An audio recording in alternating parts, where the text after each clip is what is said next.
Hi folks, about 4:20, June 17th, Monday, about 83 degrees. It is hot, but there's a nice breeze blowing by, so for you guys can see the trees moving out there. Anyway, so not too bad. This is the DJ and Missy bike. We can flip the trunk around here and show you. There you go. Doesn't help that I'm casting a shadow on it, but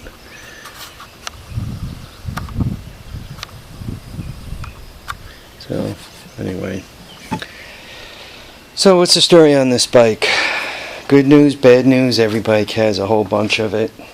I did change out the front tire. So that's a good thing. It came off. The front brakes are good. The cable's good. Lubricated it up. So this one's going to have brakes. I was going to use that tire from the driveway.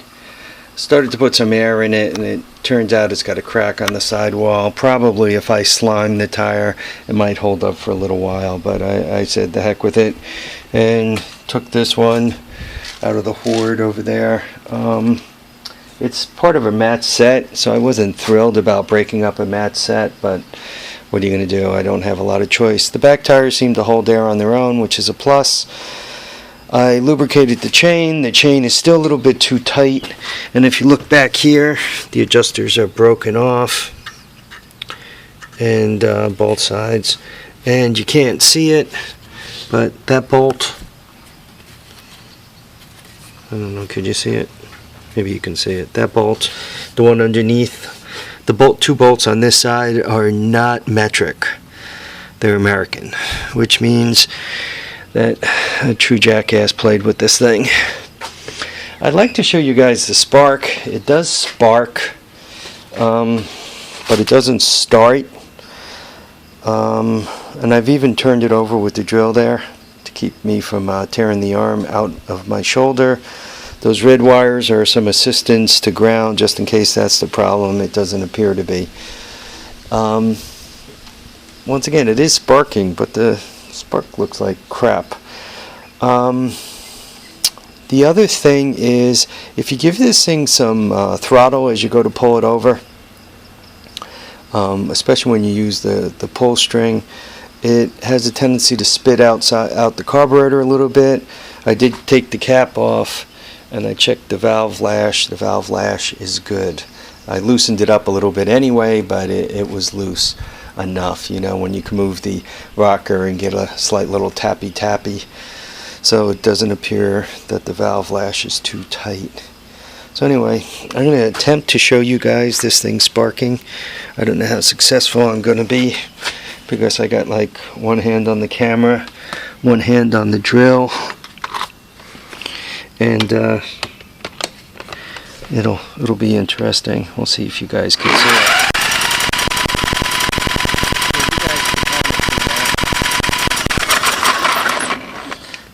it. Here, let me attempt to zoom it in a little better.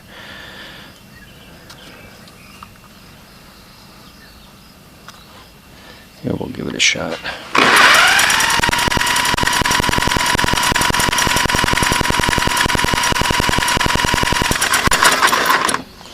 Obviously there's a little vibration there. We'll get a little further away.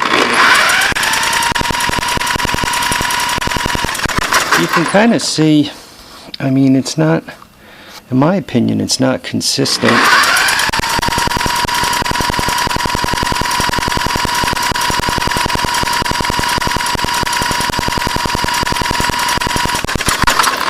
I don't know if that's enough spark. But she's not even firing off on ether. I did check the timing too. You know, the flywheel to ignition timing is good. It's right on the money. It was slightly off, but not far enough off to worry about.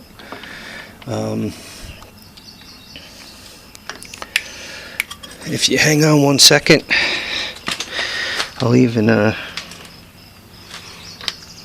just kind of put the plug in finger tight, spray a little ether in it, and you can hear my redneck starter, trying to spin it over. Yeah, that drill spins at I think it's 2500 RPM. We can look at the side of it in a minute. It spins it more than fast enough. Drill doesn't seem to be getting hot,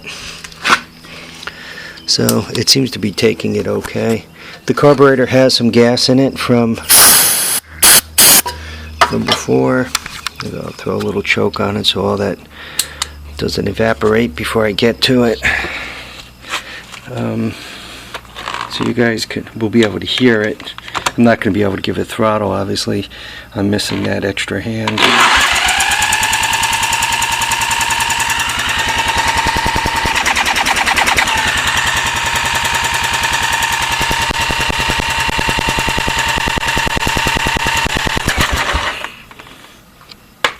So once again, if you're spinning that fast and you're not going to start, you're not going to start. I don't think that spark looks exceptionally healthy, but I am concerned about it belching out the intake a little bit. I'm wondering if the intake valve is a little shot. I did run the compression test though, and as a matter of fact I might repeat it, but I did get 100 psi, and 100 psi should be more than enough to fire one of these up. And I wasn't spinning it all that fast because I was using the battery powered, the 18 volt Ryobi. Alright folks, so what is my plan for this bike?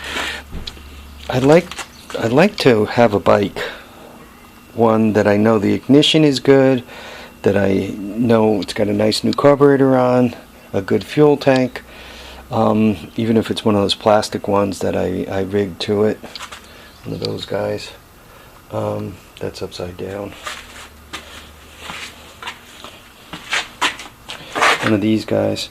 And I'd like to make it so that I could use it as a test bed for these 200S and 185 motors. I have a lot of them floating around, and I really like them. I like chain drive because you can chain drive to anything. When you start getting into some of this shaft stuff, it's a lot more work. I like them because they're pull start, because I'm not very good with Kickstarters.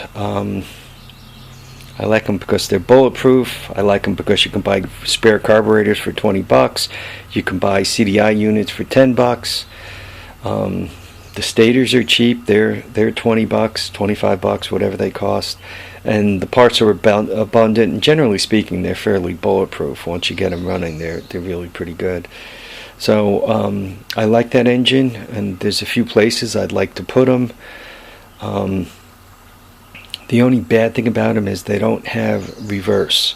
So you either have to put them on something where you got a transmission to do reverse, or you got to add a transmission, or you got to get the idea that if you put it on a golf cart, you got to use one with reverse. If you put one on an electric golf cart that doesn't have reverse, you got to get off and push.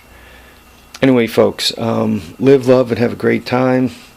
I'm going to poke around with this thing a little while longer. If she fires up, you'll get a quick video. If it doesn't, you won't.